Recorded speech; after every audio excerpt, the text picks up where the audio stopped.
Welcome back, guys, to the Sooner Saloon. Like, comment, and subscribe to the channel if you're diehard Sooner fans like us.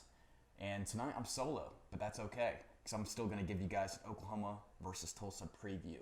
So, Oklahoma's taking a quick 2-hour bus ride to take on the Tulsa Golden Hurricane at Skelly Field. We're a 28.5 point favorite in this week's matchup, and rightfully so. Tulsa's not a great football team. We clearly outmatch Tulsa offensively, defensively, and at some point, I guess the question is, when is that second team going to get in? And how many points can that second team rack up? And some might say, I know a lot of Oklahoma fans are already saying, well, that's what we said against SMU. What happened versus SMU? I get it. We should have won by 30 points. We should have. But at the same time, SMU, they have 5-star talent, 4-star talent, quarterback, wide receiver, running back. It's there. Defense played well. It was on the offense. I'll say that. Some key points for Tulsa's offense this week. They're not great. They are not great. QB play was a struggle. Quarterback is Cardale Williams. He eventually got benched last week. They played 8th ranked Washington Huskies. 8th ranked. 8th best team. Anyways, Tulsa had the opportunity to go up before halftime. It was 22-3 at half, and Washington, if you guys don't know, they have Michael Penix Jr., a Heisman hopeful. He made some mistakes in this game that potentially could have put Tulsa in the lead. If they take advantage of those turnovers, they would be up at halftime.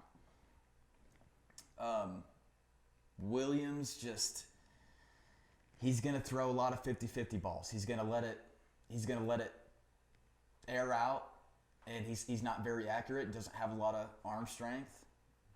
But I will say they're going to go for it on 4th down. They're going to try everything they can. We have to limit them to 3rd and long, and I expect Oklahoma secondary to create some turnovers. Running backs for Tulsa, their biggest threat. He's listed at running back, but he's more so of a wide receiver. This is Braylon Presley. He was transferred in from Oklahoma State. He was a highly recruited guy in the state of Oklahoma out of Bixby, Oklahoma. Like I said, biggest threat. He's the guy to watch this Tulsa offense. Oklahoma defensive line has been playing phenomenal. Limited the run game. Run fits are great. Pass rush could be better. I think they're going to have plenty of opportunities to go and make those plays. Last week, Danny Stutzman, you're in Big 12 Player of the Week. He had 17 tackles. He had a sack, 2 tackles for loss, and a fumble recovery. Played lights out. It's unfortunate he had his car towed, at the end of that game. saw it from a snapshot. It was ridiculous, but pretty funny. Anyways, zone drops for the linebackers could be much more consistent. We have to improve in that aspect of the game. When you have Jaron Kanik that runs a 10-3 at a high school, I mean, that should be his bread and butter. He's young. He's going to get better, but when you're that fast at middle linebacker, that's a huge advantage that you have on the field right there. I've already mentioned DBs. They're going to have some opportunities to make some pass breakups, pick off the quarterback, making huge hits in the middle of the field. It's going to be there. He's going to throw up the ball, and it's going to linger. Go make a play.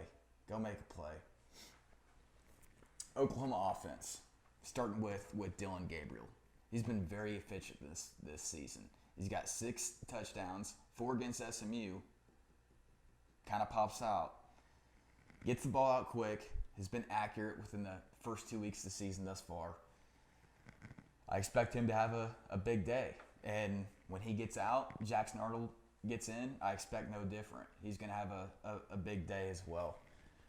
Running backs, it's been by committee. Starting off with Tawee Walker, he's looked good.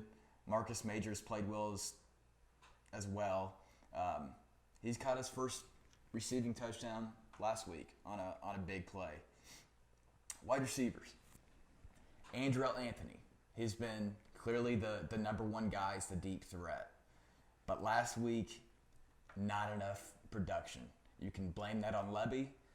Seemed like he was not opening up the playbook, was not going down the field passing, and it's not like SMU was playing a deep zone the whole time.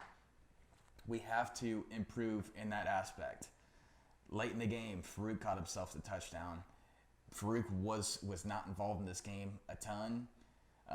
Also wasn't involved much against Arkansas State, but he did catch himself a touchdown. Stoops got in late. He's healthy again. But where was Jaden Gibson? Where was Nick Anderson? Gavin Freeman? Jaquez Petaway? We have to get our playmakers involved in this game. And that's one of my keys to victory that I'll hit on next. First one, get your playmakers involved, more explosive plays. Clearly, that's going to be the difference maker. It's Tulsa, those plays are going to be there, whether it's first team, whether it's second team. Second, control time of possession. Didn't do a great job of that last week against SMU. And it's not necessarily on the defense. It's more so offense couldn't get going, couldn't convert, have to be much more consistent, much more efficient this week. Tulsa, they're going to go for it on fourth down. I saw it plenty against Washington last week. Hold them to third and long. You got to hold them to third and long, and you got to make big stands on defense. At the end of the day, I think Oklahoma wins big. 28.5 point spread. I think we cover. I think it's a 48-10 kind of a game. That's my prediction. Have to impress. Have to impress. This is a good recruiting opportunity for the state of Oklahoma. We've done a great job recruiting in-state under Venables, and we got to go take advantage of that. So I think we do that, but thank you guys for watching.